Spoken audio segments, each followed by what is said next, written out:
Harry Potter and the Philosopher's Stone. Chapter 15. The Forbidden Forest.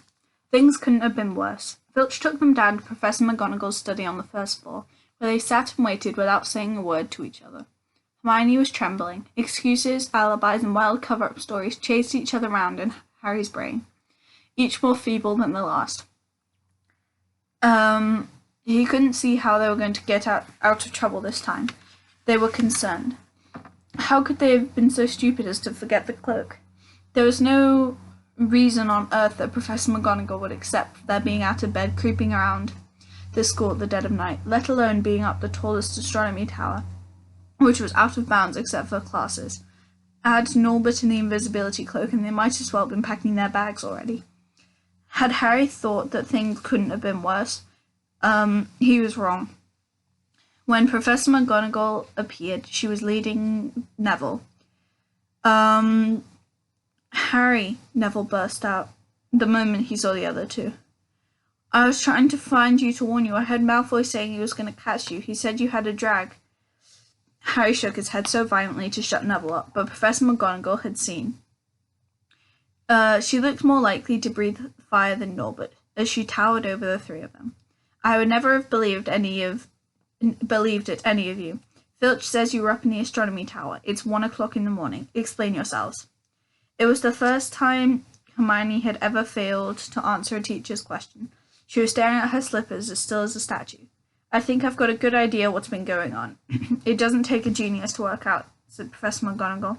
You fed Draco some cock and bull story about a dragon, trying to get him out of bed into trouble. I've already caught him, and I suppose you think it's funny that Longbottom here heard the story and believed it too. Harry caught Neville's eye and tried to tell him without words it wasn't true. But Neville was looking stunned and hurt. Poor blundering Neville. Harry knew it must have cost him to try and find them in the dark, to warn them. I'm disgusted, said Professor McGonagall. 4 students out of bed in one night. I've never heard of such a thing before. You, Miss Granger, I thought you had more sense. As for you, Mr. Potter, I thought Gryffindor meant more to you than this. All 3 of you will receive detentions. And yes, you too, Mr. Longbottom. Nothing gives you the right to walk around the school at night, especially these days. It's very dangerous, and 50 points will be taken from Gryffindor. 50? Harry gasped. They would lose the lead. The lead he'd won last Quidditch match. 50 points each, said Professor McGonagall, breathing heavily through her pointed nose. Professor, please. You can't. Don't tell me what I can and can't do, Potter. Now get back to bed, all of you. I've never been more ashamed of Gryffindor students. 150 points lost. That put Gryffindor in last place. In one night, they'd ruined any chance Gryffindor had for the House Cup. Harry felt as though the bottom had dropped out of his stomach. How could they ever make up for this? Harry didn't sleep at all that night. He could hear Neville sobbing into his pillow for what seemed like hours. Harry couldn't think of something to say to comfort him. He knew Neville, like himself, was dreading the dawn. What would happen when the rest of the Gryffindor students found out what they'd done? At first, the Gryffindor students passing the 8 giant hourglasses said that the recorded house points the next day thought they were a mistake.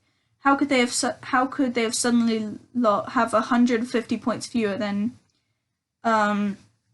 yesterday? Then the story started to spread. Harry Potter, the famous Harry Potter, their hero of 2 Quidditch matches, and had lost them all those points, him and a couple of other stupid first years, from being one of the most popular and admired people in the school.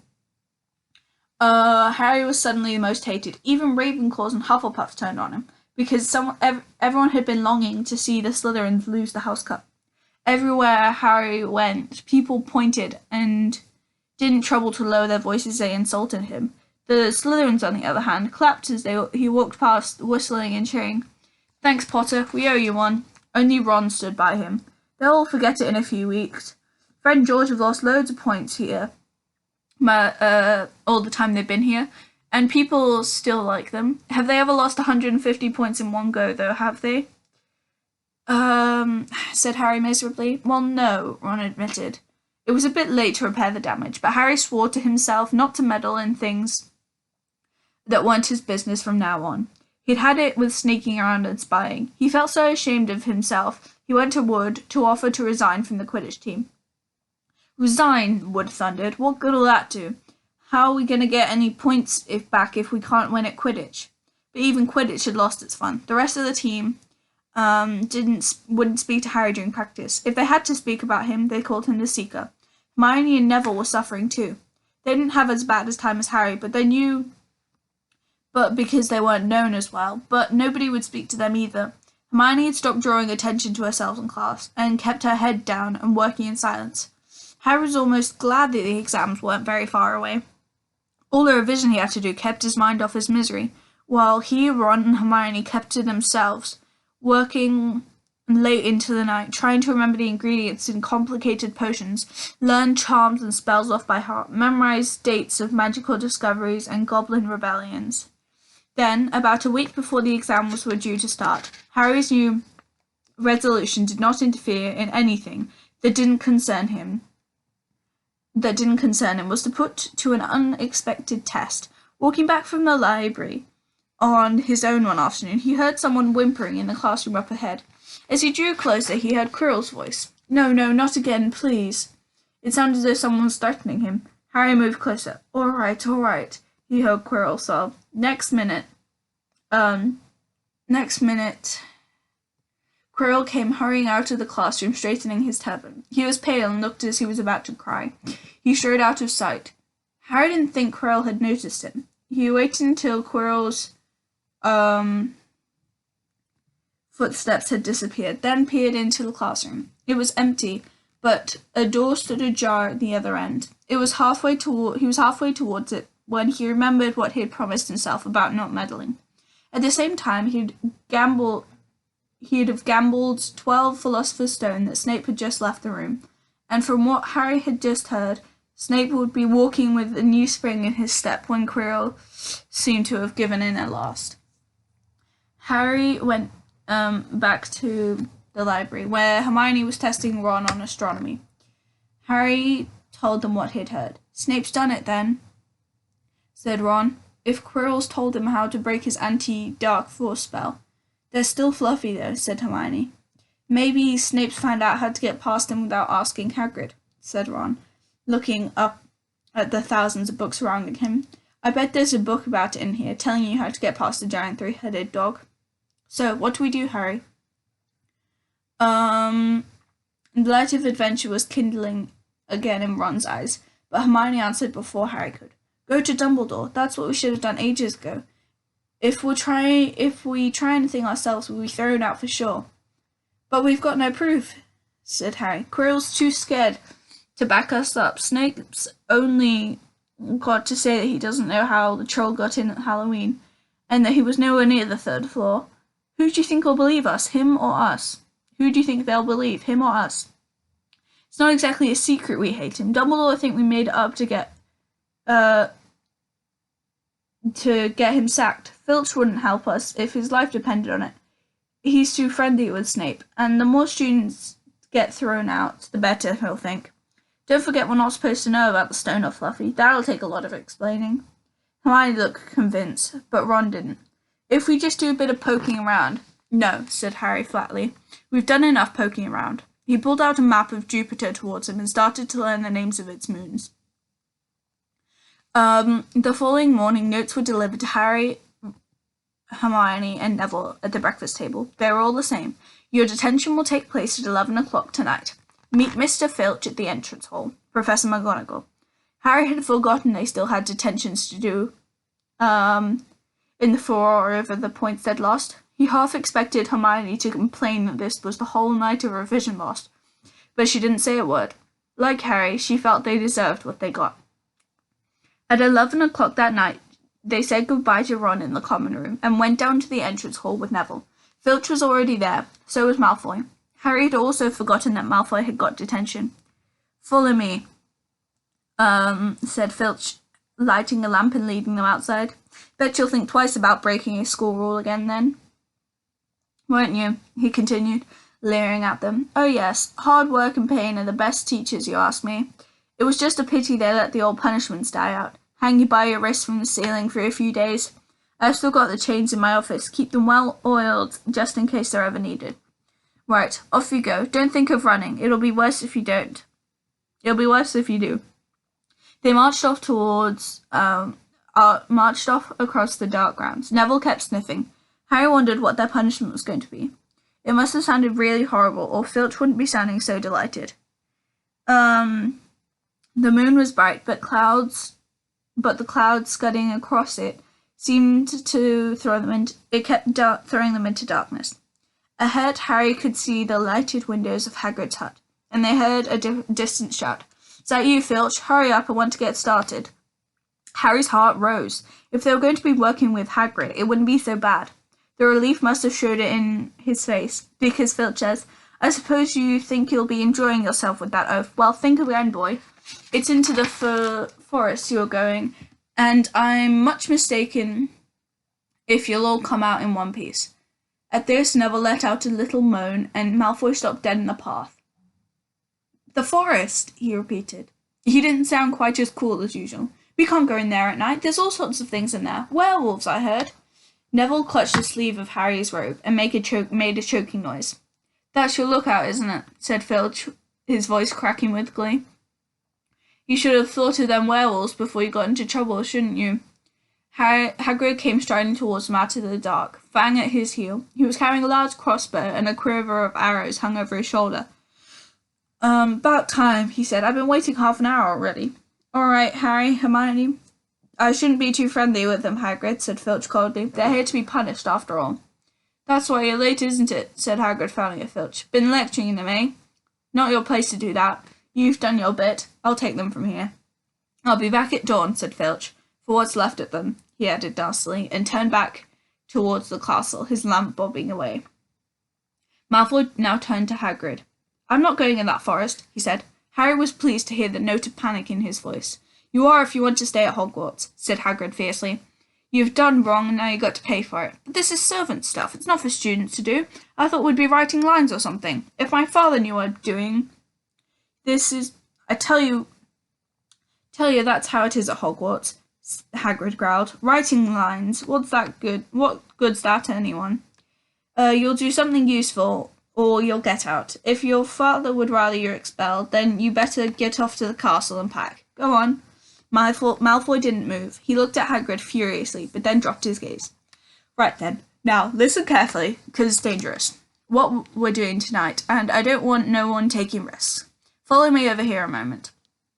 He led them to the very edge of the forest, holding his lamp up high and pointing down a narrow, winding earth track that disappeared into the thick black trees. A light breeze lifted their hair as they looked into the forest. "Look here," said Hagrid. "See that stuff shining on the ground? Silvery stuff? That's unicorn blood. There's a unicorn been hurt very badly by something. Second time this week.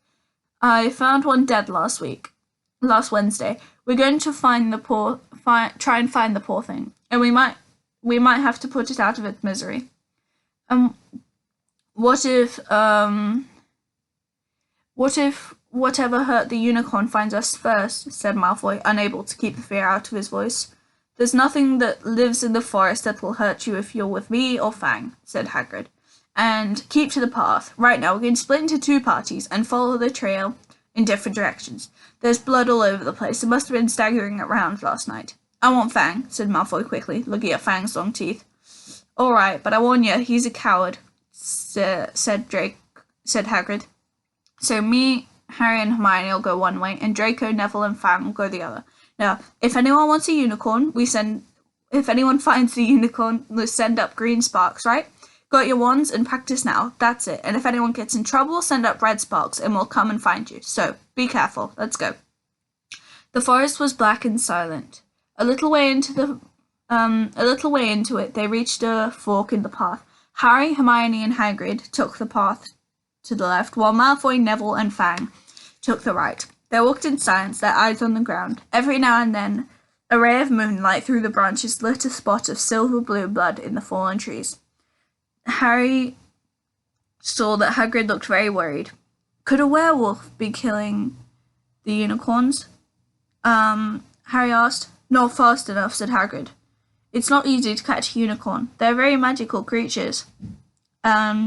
I never knew one to be hurt before. They walked past a mossy tree stump. Harry could hear running water. There must be a stream close by. There were spots of unicorn blood here and there along the winding path. All right, Hermione, Hagrid whispered. Don't worry, it can't have gone far. If it's this badly hurt, then we'll be able to get behind that tree. Hagrid seized Hermione and Harry and hoisted them off the path behind a towering oak. He pulled out an arrow and fitted it into his crossbow, raising it ready to fire. The three of them listened. There was something slithering over the dead leaves nearby, sounding like a cloak trailing along the ground. Hagrid was squinting up the dark path, but after a few seconds the sound faded away. I knew it, he muttered. There's something in here that shouldn't be there. A werewolf? Harry suggested. That's no werewolf, and it was no unicorn either, said Hagrid grimly. Right, follow me. Be careful now.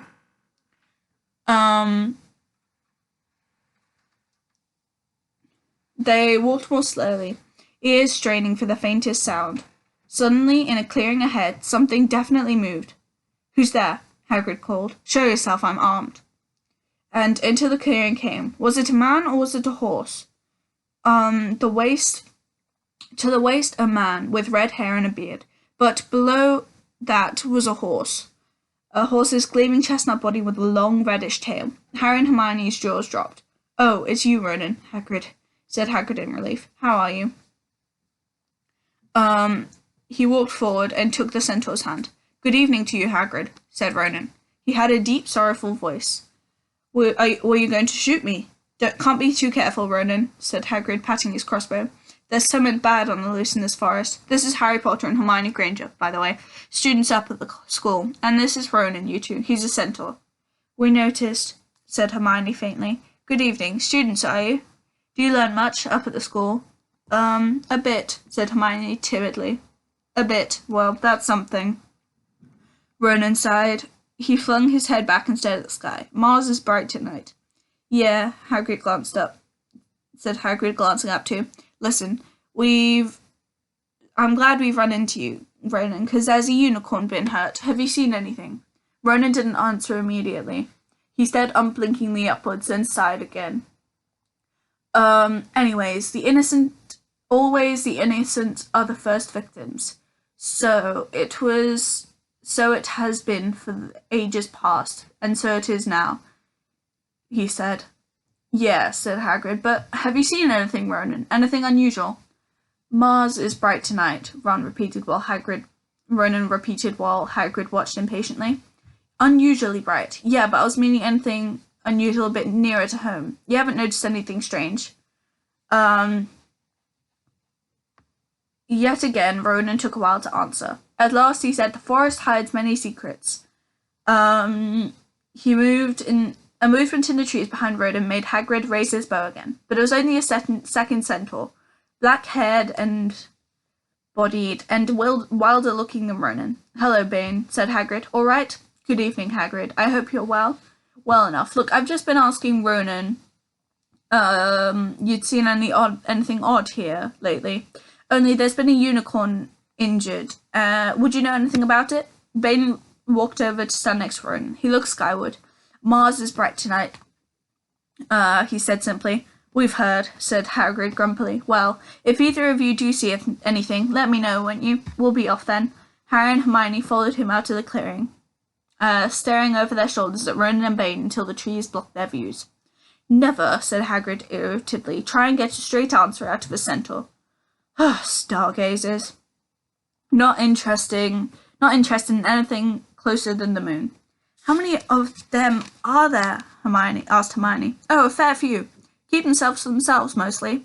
But they're good enough about turning up whenever I want a word. They're deep mind centaurs. They know things. Just don't let on much. Do you think that was a centaur you heard earlier?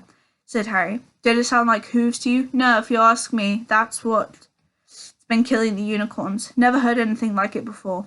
They walked through the dense, dark trees. Harry kept looking nervously over his shoulder. He had a nasty feeling they were being watched. He was very glad they had Hagrid and his crossbow with them. They had just passed a bend in the path when Hermione grabbed Hagrid's arm. Hagrid, look, red sparks! The others are in trouble! You two wait here. Stay on the path. I'll come back for you.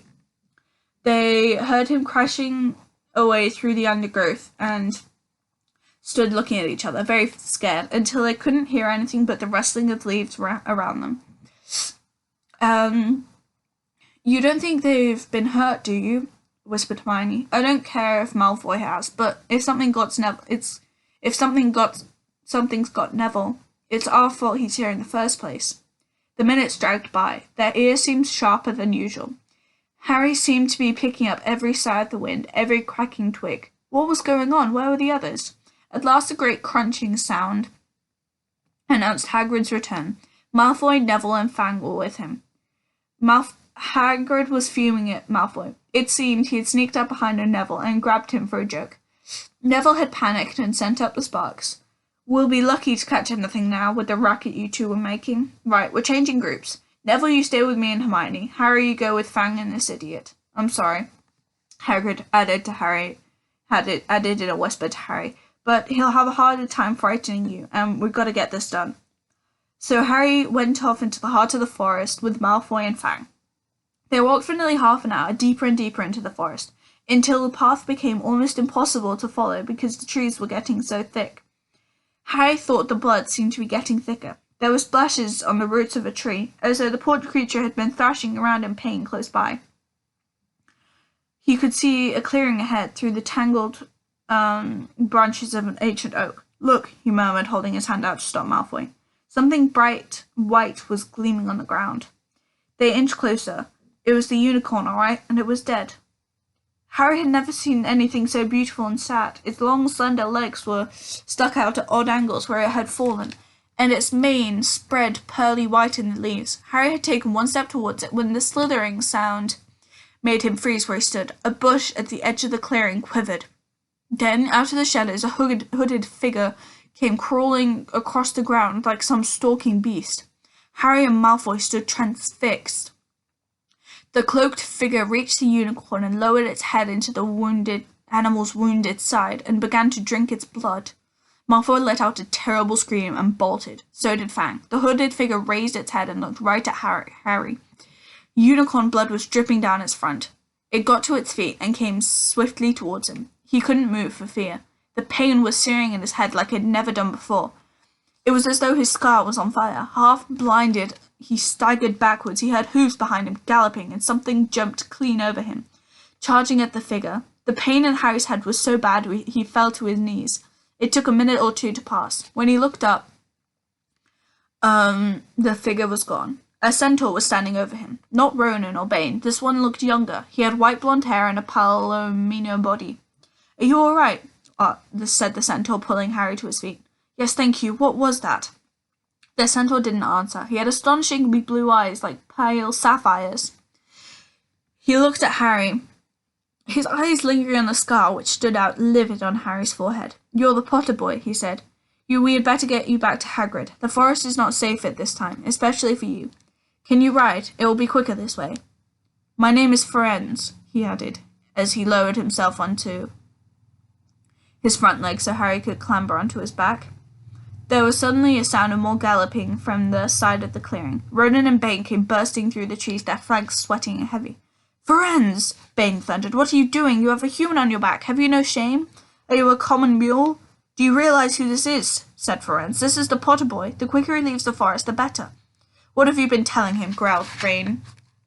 Remember, Firenze, we're sworn not to set ourselves against the heavens.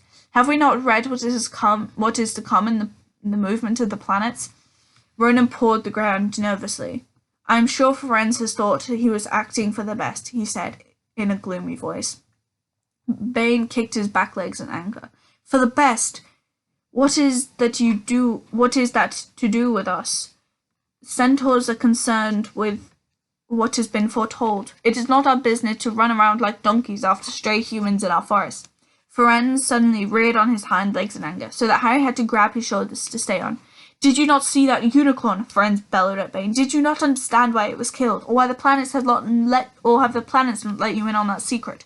I've set myself against what is lurking in this forest, Bane. Yes, with humans alongside me if I must. and Ferenz whisked around, with Harry clutching on as best he could. They plunged off into the forest, leaving Ronan and Bane behind. Harry didn't have a clue what was going on. Why was Bane so angry? He said, "What was that thing you saved me from, anyway?" Ferenz slowed to a walk, warned Harry to keep his head down in case of low-hanging branches, but did not answer Harry's question. They made their way through the trees in silence for so long that Harry thought Ferenz didn't want to talk to him anymore. They were passing through a particularly dense patch of trees, however, when Ferenz stopped. "Harry Potter, do you know what unicorn blood is used for?" "No." Said Harry, startled by the odd question. "We've only used the horn and hail tear in potions." That is because it's a monstrous thing to slay a unicorn," said Ferenz. "Only one who has nothing to lose, everything to gain, would commit such a crime.